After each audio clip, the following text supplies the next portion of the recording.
Deixa eu só trazer a manifestação de Valdemar Costa Neto. Ele emitiu uma nota, e inclusive a defesa do presidente partidário disse que a decisão de Flávio Dino parte de premissas frágeis, inferências subjetivas e uma indevida criminalização da atividade político-partidária. A nota afirma que Valdemar nega categoricamente a prática de qualquer crime e diz que é natural e legítimo no sistema democrático que um presidente partidário dialogue com os parlamentares, defenda prioridades programáticas, articule interesses nacionais, regionais e influencie politicamente a sua bancada. E que nada disso é criminoso. Os advogados de Valdemar vão adotar todas as medidas judiciais cabíveis para demonstrar a improcedência das imputações, restabelecer a legalidade e preservar suas garantias fundamentais. Deixa eu passar para o Dávila avaliar o cenário, o posicionamento da defesa de Valdemar Costa Neto, mas talvez ampliar para o cenário político partidário. Isso não quer dizer que tenha acontecido somente no PL, com Valdemar Costa Neto. Quantas siglas nós não temos? Quantos dirigentes partidários nós não temos? Talvez seja uma prática mais comum do que nós saibamos, né? Agora, calhou de ter uma investigação no PL, Valdemar se tornou alvo e aí identificaram esses procedimentos. Dávila, talvez seja necessário alterar a legislação? Com certeza, Canhato, porque além da imoralidade do montante do orçamento discricionário do nosso dinheiro, que pagamos impostos, que são distribuídos essas emendas parlamentares, o problema é que não tem nenhum critério para avaliar a qualidade e o resultado desse investimento. Quantas vezes nós já noticiamos, por exemplo, parlamentar envia verba para seu reduto eleitoral para fazer casa popular. Chegou lá, fez uma casa, em vez de fazer 100. Em vez de asfaltar tantos quilômetros, não asfaltaram metros. Então, a malandragem está não só no destino, mas o que se faz com esse dinheiro local. E não existe nenhum critério objetivo hoje para julgar se aquela emenda foi bem ou mal usada. Aliás, devia ter um critério justamente para ser punitivo para aqueles que falaram que ia fazer com aquele dinheiro 100 casas populares e fizeram 2. Esse sujeito devia ter redução da verba parlamentar, ou dizia que ia asfaltar tantos quilômetros de estrada municipal e asfaltou metros. Então essas coisas, é um escândalo que se faz com o dinheiro. E 24% do orçamento, Canhato, não é 1%, como é a média das democracias avançadas. E aí 1% eu acho legítimo. Você precisa ter essa liberdade para o parlamentar direcionar, mas um montante pequeno do orçamento, não 24% do orçamento discricionário. Isso é um absurdo, isso não existe em nenhum lugar do mundo.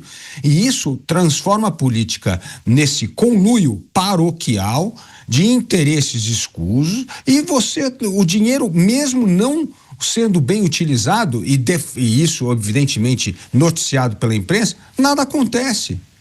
Então, esse é o primeiro ponto. O segundo ponto, vamos entender a dinâmica dentro do partido. É evidente que um presidente de partido tem sempre muita influência num percentual dessas emendas que ele quer direcionar para redutos no qual ele acha que aquilo é importante para o partido se fortalecer. Então isso não tem... E a defesa de Valdemar Costa Neto toca nesse ponto. Isso não tem nada de ilegal. Não tem nada disso. Não existe legalidade nenhuma em cima disso. Então, você não pode, como membro da Suprema Corte, usar o poder para bloquear bens. Bens, gente, bem é propriedade privada. Você não pode bloquear a propriedade privada em cima de indícios. Você precisa saber se esses indícios se transformam em provas robustas, que se tem um processo, abra um processo, aí sim, condenado, transitado, julgado, sim, você confisca. Mas isso não existe. O grau de arbitrariedade hoje que ocorre no Brasil é uma coisa escandalosa. Nós não respeitamos mais as regras do Estado democrático de direito. O que nós fazemos aqui o devido processo legal não existe mais. O que existe é o voluntarismo pessoal de magistrados que decidem as coisas. Decidem se você, por exemplo, não tem mulheres suficientes em cargos de gerência numa empresa e multa. Indícios de emenda parlamentar, vai lá e confisca bem. Isso não existe. Então, Canhato, nós caminhamos hoje num chão minado no Brasil, minado pela arbitrariedade, voluntarismo e principalmente pelo ativismo judicial. Tem uma informação importante, o próprio Dávila trouxe o destaque há pouco. Deixa eu trazer a informação completa, porque o órgão máximo do Ministério Público, a Procuradoria-Geral da República, se manifestou a respeito dessa decisão tomada pelo ministro Flávio Dino.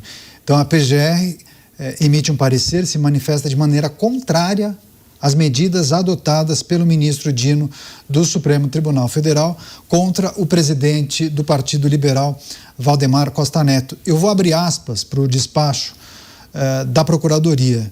Intimada, a Procuradoria-Geral da República manifestou-se contrariamente ao deferimento de pedidos cautelares, porém afirmou a necessidade de continuidade das investigações e do rastreamento dos valores. E aí a Procuradoria, naturalmente, determina, ou pelo menos se coloca a favor do avanço das investigações, mas é interessante como esse parecer, Bruno Musa, acaba se conectando ao posicionamento de vocês, comentaristas, a respeito dessa cautela devida e necessária a partir das informações que foram apresentadas pela Polícia Federal, não? Sem dúvida, eu continuo dizendo e encontrando aqui, procurando enquanto a gente estava falando, veja, esse bloqueio de bens sem demonstração de dolo, ele levanta realmente coisas importantes. Por exemplo, você bloqueia os bens agora, enquanto a investigação ainda não amadureceu, então basicamente isso inverte toda a presunção de inocência que supostamente está na Constituição. Ou seja, basicamente ele inverte e não é mais o Estado que precisa provar para restringir, é basicamente o investigado que precisa provar para desbloquear o seu patrimônio. Isso inverte a lógica como um todo, não tem nada a ver com quem quer que seja que o investigado. Estamos levando a ferro e fogo o que manda a própria Constituição. Então, além do timing, como nós falamos, há essa inversão clara, onde a presunção de inocência é simplesmente jogada no lixo, né?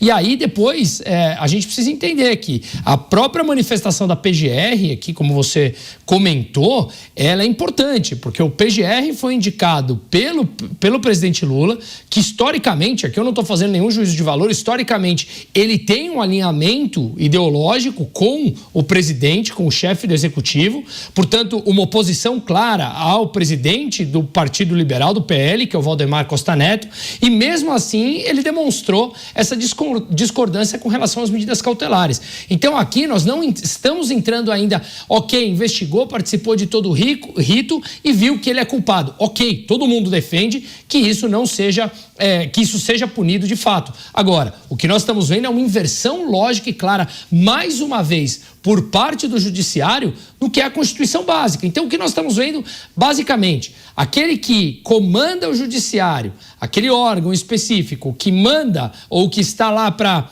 guardar a Constituição como um todo, ser o guardião, ele simplesmente está de ombros para ela.